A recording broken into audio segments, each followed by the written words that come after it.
कल भारतीय जनता पार्टी ने जिस तरह मुख्यमंत्री अरविंद केजरीवाल जी के घर पर हमला करने वाले गुंडों को अपने दफ्तर में अपने सीनियर नेताओं द्वारा सम्मानित कराया, हीरो की तरह सम्मानित कराया, उससे ये साफ हो गया भारतीय जनता पार्टी ने अपना चरित्र उजागर कर दिया कि वो किस तरह से लफंगों और गुंडों की पार्टी बन गई है।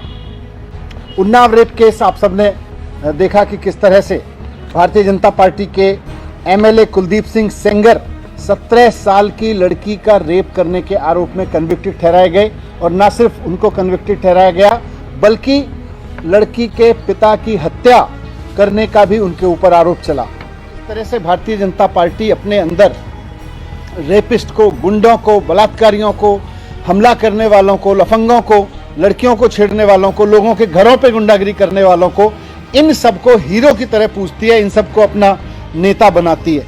ये बीजेपी कभी भी स्कूल की बात नहीं करेगी, कभी भी कॉलेज बनवाने की बात नहीं करेगी, कभी भी अस्पताल बनवाने की बात नहीं करेगी। कल भारतीय जनता पार्टी ने जिस तरह मुख्यमंत्री अरविंद केजरीवाल जी के घर पर हमला करने वाले गुंडों को अपने दफ्तर में अपने सीनियर नेताओं द्वारा सम्मानित कराया, हीरो की तरह सम्मानित कराया, उससे ये साफ हो गया भारतीय जनता पार्टी ने अपना चरित्र उजागर कर दिया कि वो किस तरह से लफंगों और गुंडों की पार्टी बन गई है। किस तरह से पूरे देश में अब एक ही संदेश है भारतीय जनता पार्टी की तरफ से कि अगर आप सड़क पे लफंगाई करते हैं, लुच्चे हैं, गुंडे हैं, बदमाश हैं, बलात्कार करते हैं, तो आप आइए, भारतीय जनता पार्टी में आपका स्वागत है।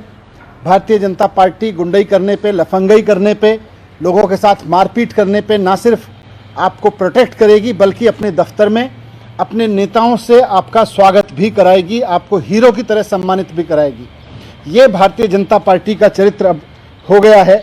और कल जिस तरह से बीजेपी ने मुख्यमंत्री के घर पे हमला करने वाले लोगों को सम्मानित किया, उनको हीरो बना के पेश किया, इसका मतलब आज भारतीय जनता पार्टी पूरी तरह से मान चुकी है कि उसके हीरो, उसके नायक इस देश के स्वतंत्रता सेनानी नहीं है, इस देश के पढ़े लिखे लोग, इस देश के लिए जान देने वाले शहीद सैनिक नहीं हैं। उसके नायक रास्ते में लफंगाई करने वाले गुंडे, लुच्चे, बदमाश हैं जो लोगों के घरों पे हमले करते हैं, रास्तों पे लफंगों की तरह से घूमते हैं। भारतीय जनता पार्टी ने ये एक अपना चरित्र उजागर किया है। आपको याद होगा जहां आप बैठे हैं इसी घर में थोड़े दिन पहले भारतीय जनता पार्टी के गुंडे घुस गए थे और पिछले दरवाजे से अंदर मेरी वाइफ और मेरा बेटा अकेले थे, वहाँ पे हमला करने पहुँच गए थे। करीब 150-200 लोग भारतीय जनता पार्टी के गुंडे अंदर आ गए थे और भारतीय जनता पार्टी ने उसको जस्टिफाई किया था।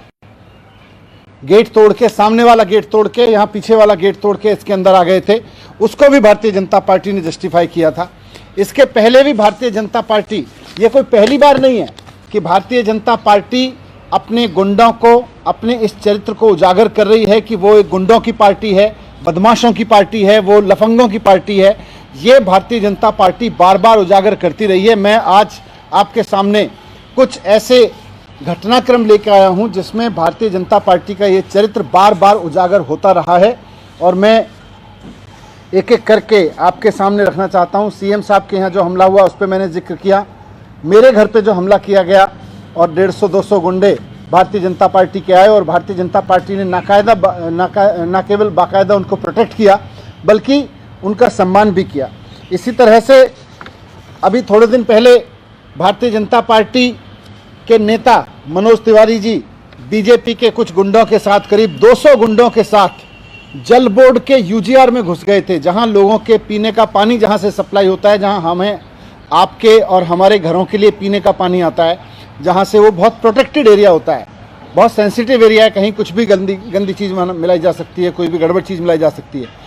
भारतीय जनता पार्टी के नेता गुंडागिरी करते हुए अपने 200 गुंडों के साथ में मनोज तिवारी वहां पे घुस गए थे। उसमें कोई भारतीय जनता पार्टी ने कभी उसको गलत नहीं माना बल्कि हमेशा सही ठहराया।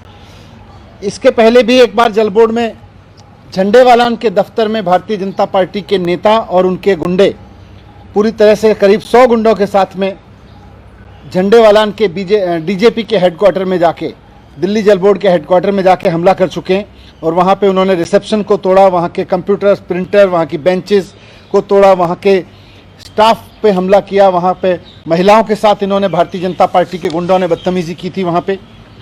और सिर्फ दिल्ली में नहीं है, देश भर में आज भारतीय जनता पार्टी की पहचान एक गुंडों वाली पार्टी की बन गई है, लफंगों वाली पार्टी की बन गई है, बदमाशी करने वाली पार्टी की बन गई है। ये सब जगह दिखाई दे रहा है। उन्नाव रेप केस आप सबने देखा कि किस तरह से भारतीय जनता पार्टी के एमएलए कुलदीप सिंह सेंगर 17 साल की लड़की का रेप करने के आरोप में कन्विक्टेड ठहराए गए।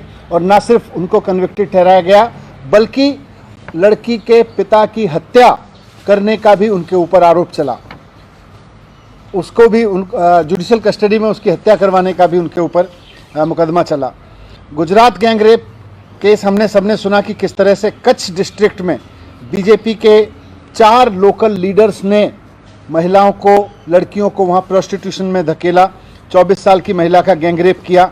वहाँ पे बाकायदा इन सब के खिलाफ नामदर्ज एफआईआर हो चुकी है इस मामले में भी, जहाँ गुजरात में कच्छ का जो बीजेपी के नेताओं ने गैंग रेप किया था। साक्षी महाराज के बारे में आप सब जानते हैं कि उनके ऊपर मर्डर, क्रिमिनल इंटिमिडेशन, रॉबरी, डकैती, forgery, cheating, criminal breach of trust, सब तरह के केस चल रहे हैं। और ये ब्रह्मदत्त द्विवेदी जो कैबिनेट मिनिस्टर थे, उनके हत्या का उनके ऊपर आरोप भी है। स्वामी चिन्मयानंद भारतीय जनता पार्टी के जाने माने नेता, इनके बारे में भी आप जानते हैं, former minister of state of external affair रह चुके हैं और उत्तर प्रदेश से एमपी रहे हैं। इन्होंने भी, इनके ऊपर भी आरोप था कि इन्होंने किस तरह से जो ये कॉलेज चलाते हैं वहाँ की लड़कियों को सेक्स रैकेट में धकेलने की पूरी कोशिश की थी और उनके ऊपर भी केस चल रहे हैं। इनको भी गिरफ्तार किया जा चुका था बीच में। हरक सिंह रावत के बारे में आप सब जानते हैं, पूरे देश में भारतीय जनता पार्टी का चेहरा है और भारतीय जनता पार्टी के चरित्र का भी चेहरा है कि किस तरह से 32 साल की एक महिला ने इनके ऊपर रेप और हैरेसमेंट का आरोप लगाया था। इनके ऊपर एफआईआर हुई थी और इनके ऊपर मॉलेस्टिंग के मामले में एफआईआर हुई थी। छतर सिंह दरबार मध्य प्रदेश से एमपी हैं भारतीय जनता पार्टी के, बड़ा चेहरा है भारतीय जनता पार्टी के और बड़ा चरित्र चेहरा है भारतीय जनता पार्टी का, जो आज की तारीख में चरित्र हो गया है। ये भी किडनैपिंग, 2 लड़कों को, 10 और 12 साल के 2 लड़कों को किडनैपिंग करने के आरोप में इनके ऊपर मुकदमा चला, इनके ऊपर कार्रवाई हुई। बाबुश गोवा में भारतीय जनता पार्टी का एक और चेहरा और चारित्रिक चेहरा है, उनके ऊपर भी माइनर गर्ल को खरीदने और रेप करने के उनके ऊपर आरोप थे और उनके ऊपर एफआईआर रजिस्टर हुई है। और उनकी पत्नी, जो कि भारतीय जनता पार्टी की न सिर्फ नेता है बल्कि अभी गोवा में रेवेन्यू मिनिस्टर है, उन पे भी एक मॉब पुलिस स्टेशन पे हमला करने के आरोप में उनके ऊपर भी एफआईआर दर्ज है। इस तरह के लोग भारतीय जनता पार्टी में शामिल हैं। मोदी जी की वर्तमान जो 2.0 कैबिनेट है, उसमें 4 मिनिस्टर ऐसे हैं जिनके ऊपर मर्डर के अटेम्प्ट्स के केसेस लगे हुए हैं। विजय जॉली जी आप जानते हैं, भारतीय जनता पार्टी का दिल्ली का एक चेहरा है, वो किस तरह से सेक्सुअल अब्यूज़ के केस में उनको बुक किया जा चुका है और वो अभी त्रिपुरा के भी इनके चेहरे हैं, त्रिपुरा के इंचार्ज हैं। जेठा भाई अहीर, जो उनके ऊपर भी किडनैपिंग और रेप के आरोप हैं, डिप्टी स्पीकर हैं इस समय गुजरात की विधानसभा में। तो ये मैंने आपके सामने कुछ ऐसे केसेस रखे जिससे इस बात की पूरी पुख्ता जानकारी आपको भी मिलती है कि किस तरह से भारतीय जनता पार्टी अपने अंदर रेपिस्ट को, गुंडों को, बलात्कारियों को, हमला करने वालों को, लफंगों को, लड़कियों को छेड़ने वालों को, लोगों के घरों पे गुंडागिरी करने वालों को, इन सबको हीरो की तरह पूजती है, इन सबको अपना नेता बनाती है। जो भी आज एक तरह से बीजेपी की पहचान बन गई है कि एक ऐसी पार्टी के रूप में उसकी पहचान बन गई है जिसके लोग घरों में घुस के गुंडाई करते हैं, मारपिटाई करते हैं, सड़क पे लफंगाई करते हैं, रेप करते रहते हैं उनके नेता, मर्डर करते रहते हैं उनके नेता, जीप से कुचलवाते हैं उनके नेता।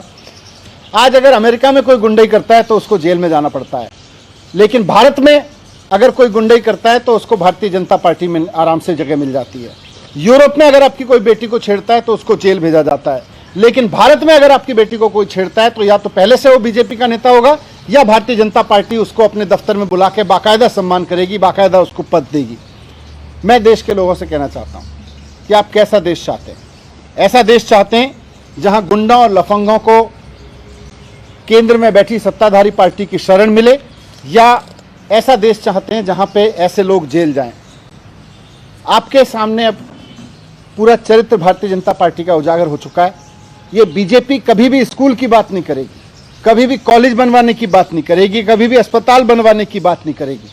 इसको केवल और केवल देश भर में जो लुच्चे लफंगे लोग हैं, अनपढ़ गुंडे लोग हैं, उनकी ज़रूरत है। और इसी के लिए ये बहुत बड़ी संख्या को बेरोजगार बनाए रखना चाहती है। बहुत बड़ी जनसंख्या को भारतीय जनता पार्टी बेरोजगार बना के रखना चाहती है, क्योंकि इनको गुंडई करने के लिए लोगों की ज़रूरत है, सस्ते रेट में बेरोजगार लोगों की ज़रूरत है, ताकि इनसे अपनी गुंडई करा जा सके। मैं देश के सामने ये भी कहना चाहता हूँ कि आपके सामने आम आदमी पार्टी आज एक विकल्प के रूप में है, जो ईमानदार लोगों की पार्टी है, पढ़े लिखे लोगों की पार्टी है, देशभक्त लोगों की पार्टी है, जो स्कूल अस्पताल बना के आपके अपने बच्चों को एक पढ़ा लिखे होने का भविष्य देने वाली पार्टी है, जो रोज़गार ले सकें।